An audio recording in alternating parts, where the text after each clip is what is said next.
ஒரு middle class வீடு. காலை நேரம். வீட்டுக்குள்ளே டீ வாசனை பரவுது.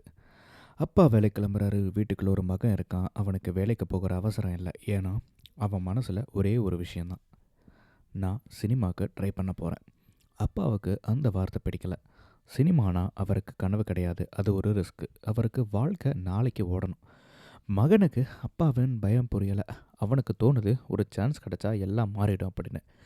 இதில் இவங்க 2 பேர்த்துக்கும் இடையில சண்டை இல்லை, சத்தம் இல்லை. ஆனால் 2 பேர்த்துக்கும் நடுவில் ஒரு சின்ன கேப். படம் ரொம்ப கேஷுவலாக ஆரம்பிக்குது. நம்ம வீட்டில் நடக்கிற சின்ன சின்ன விஷயங்கள், சிரிப்பு, லைட் ஜோக்ஸ் பார்க்குற நமக்கும் இது நம்ம கதையோ அப்படின்னு ஃபீல் ஆகுது. அந்த ஃப்ளோவில் இருக்கும்போதே கதைக்குள்ளே ஒரு 3வது கேரக்டர் வரான். அவன் அந்த படத்தில் ஒரு பெரிய சூப்பர் ஸ்டார் அப்படிங்கிற மாதிரி வரான். மலையாள ட்ரெஸ்ஸு, ஸ்டைலு, பில்டப்பு எல்லாம் இருக்குது. ஆனால் நடிக்க தெரியாத ஒரு சூப்பர் ஸ்டார். அவன் படம் இந்த ஹீரோங்க இருக்கிற சின்ன ஏரியாவில் ஷூட் ஆகுது. ஒரு சாதாரண சீனு, ஒரு டயலாகு. ஆனால் டேக் மேலே டேக் போயிட்டுருக்கு. டைரக்டருக்கு ரொம்ப டென்ஷன். செட்டில் இருக்க எல்லாருக்கும் எரிச்சல். அந்த க்ரௌடில் ஓரமாக ஜெயராமன் நிற்கிறாரு, ஒரு ஜூனியர் ஆர்டிஸ்ட் மாதிரி. அந்த சூப்பர் ஸ்டாரு டயலாக் தடுமாறுறப்போ ஜெயராமுக்கு லைட்டாக சிரிப்பு வந்துடுது. அது தெரியாமல் அந்த சிரிப்பை பார்த்துட்டு அந்த சூப்பர் ஸ்டாருக்கு ஒரு ஈகோ அடிப்படுது. நீ சிரிக்கிறியா, வா இந்த சீனை நீயே நடி அப்படின்னு சொல்கிறாரு. ஜெயராம் அங்கே போய் நிற்கிறாரு. ஒரே டைலாக், ஒரே டேக்கு. சீனு சூப்பராக ஒர்க் ஆகிடுது. செட்டில் ஃபுல்லாக கிளாப்ஸு. அந்த டைரக்டர் ஷாக்கு. எக்ஸலண்ட்னு சொல்கிறாரு. அந்த சீன் யாரோ வீடியோ எடுக்கிறாங்க, கலாய்க்கணும்னு தான். ஆனால் அந்த வீடியோ டேலண்ட்டை பிடிச்சிடுது. அந்த வீடியோ சோஷியல் மீடியாவில் போகுது, ட்ரெண்ட் ஆகுது. ட்ரெண்ட் ஆனது ஜெயராம் இல்லை, அவனை இன்சல்ட் பண்ண அந்த சூப்பர் ஸ்டார்.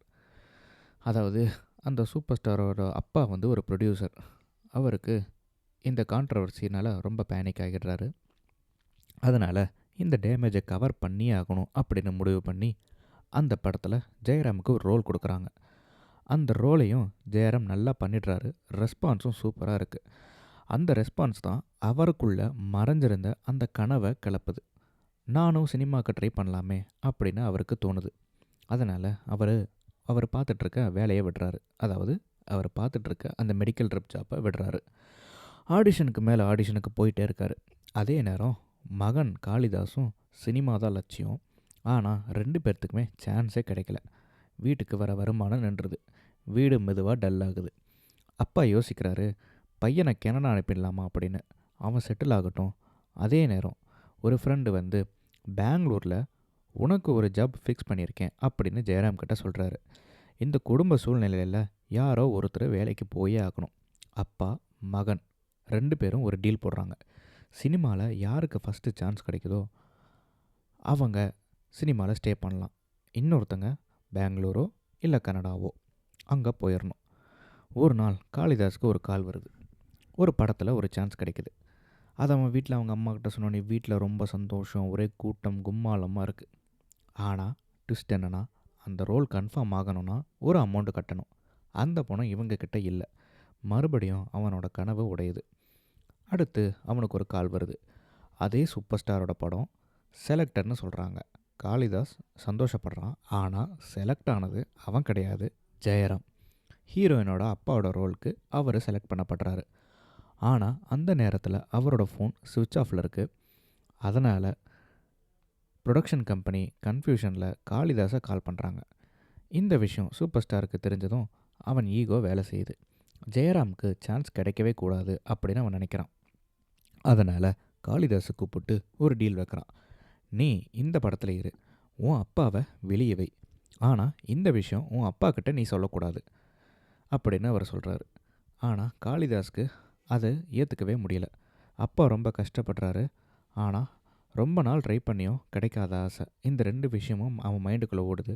ஆனால் அவனோட செல்ஃபிஷ் தான் முன்னாடி நிற்கிது. ஸோ அவன் செல்ஃபிஷாக யோசித்து அந்த டீலுக்கு எஸ் சொல்கிறான். ஆனால் அது ஒரு கில்ட்டு மாதிரி அவனுக்கு மாறிடுது. அந்த கில்ட்டு அவனை விடவே மாட்டேங்குது. அந்த படத்துக்கு முன்னாடி ஒரு சின்ன சினிமா கேம்ப் நடக்குது. அந்த சினிமா கேம்ப் நடந்துகிட்டே இருக்குது. அதில் அப்பா ரோலுக்கு வேற ஒருத்தர் செலக்ட் ஆகுறாரு. அதாவது ஜெயராமோட ரோலுக்கு நான் தான் ஹீரோயினோட அப்பா அப்படின்னு அந்த மனிதர் சொல்லும்போது காளிதாஸ்குள்ளே இன்னும் கில்ட் அதிகமாகிட்டே இருக்குது. அதே நேரம் ஜெயராம் பெங்களூருக்கு போக ப்ரிப்பேர் ஆகிட்டு இருக்கார். போகிறதுக்கு முன்னாடி ஒய்ஃப் கூட டைம் ஸ்பெண்ட் பண்ணிகிட்ருக்காரு. அவருக்கு ரொம்ப பிடிச்ச ஒரு இடமான ஒரு பழைய தேட்டருக்கு கூட்டிகிட்டு போயிட்டு தன்னோட ஜூனியர் ஆர்டிஸ்ட் சீனை காமிப்பார். அதாவது சின்ன வயசில் அவர் ஒரு படத்தில் ஜூனியர் ஆர்டிஸ்ட்டாக நடிச்சிருப்பார். அவரோட சினிமா கனவு, தோல்வி, குடும்ப பொறுப்பு எல்லாத்தையும் எமோஷனாக சொல்லுவார். அதாவது சின்ன வயசில் அவரும் அவர் பையன் மாதிரி சினிமாவில் சேர்றதுக்கு ஆசைப்பட்டிருப்பார். ஆனால் அது கனவாகவே போயிருக்கும். ரொம்ப கஷ்டப்பட்டோம், எவ்வளோ கஷ்டப்பட்டோம், அவருக்கு சினிமாவில் வாய்ப்பே கிடச்சிருக்காது. அதனால தான் அவர் பையனும் அந்த மாதிரி அவரை மாதிரி கஷ்டப்படக்கூடாது அப்படின்னு தான் அவர் சினிமாலாம் ஃபாலோ பண்ணாத, ஒழுங்காக ஒரு வேலைக்கு போ அப்படின்னு அட்வைஸ் பண்ணிகிட்டே இருப்பார். அதனால தான் அவங்க 2 பேர்த்துக்கு நடுவில் அந்த கேப் உருவாகுது. ஸோ இந்த நேரத்தில் பென்னி அப்படிங்கிற ஒரு கேரக்டர் வருது. அதாவது பென்னிங்கிறது யாருன்னா, அந்த பென்னியோட கேரக்டருக்கு தான் நம்ம காளிதாஸை அந்த சூப்பர் ஸ்டாரு நடிக்க வைக்கலான்னு ஐடியா பண்ணிகிட்ருப்பார். ஸோ அந்த பென்னி வந்துட்டு இந்த உண்மையை ஜெயராம் கிட்டேயும் அவரோட ஒய்ஃப் அதாவது காளிதாஸோட அம்மாக்கிட்டேயும் சொல்லிடுறாரு. உங்கள் வாய்ப்பை உங்கள் பையன் எடுத்துக்கிட்டான் அப்படின்னு சொல்கிறாரு. ஆனால் ஜெயராமும் அதுக்கு கோவலாம் படல. பரவாயில்ல, என் பையன் நல்லா இருந்தால் போதும் அப்படின்னு சொல்லிடுறாரு. கேம்போட லாஸ்ட் டே சூப்பர் ஸ்டார் கேம்புக்கு வராரு. டைம் பாஸ்க்கு ஒரு ஆக்டிங் டாஸ்க்கு, காளிதாஸ்க்கு ஒரு டாஸ்க் கொடுக்குறாரு. அதாவது அந்த ஹீரோயினோட அப்பா ரோலில் இருக்கிறவரையும் காளிதாஸையும் கூப்பிட்டு காளிதாஸ்க்கு அந்த டாஸ்க்கை கொடுக்குறாரு. இப்போது நீங்கள் உங்கள் அப்பாவை ஏதோ ஒரு விஷயத்தில் ஏமாற்றிட்டீங்க, இந்த இடத்துல அவர்கிட்ட மன்னிப்பு கேட்கணும், அந்த மாதிரி நடிங்க அப்படின்னு டாஸ்க் சொல்கிறாரு. ஏன் அப்படி சொல்கிறாரு அப்படின்னா, அவனுக்கு நடிக்க வராது. ஸோ இவனை உட்கார வச்சுட்டு அவனோட உண்மையான ஃப்ரெண்டு பென்னியை ரீப்ளேஸ் பண்ணிடலாம் அப்படிங்கிறதான் அவனோட ஐடியா. ஆனால் காளிதாஸ் நடிக்கலை.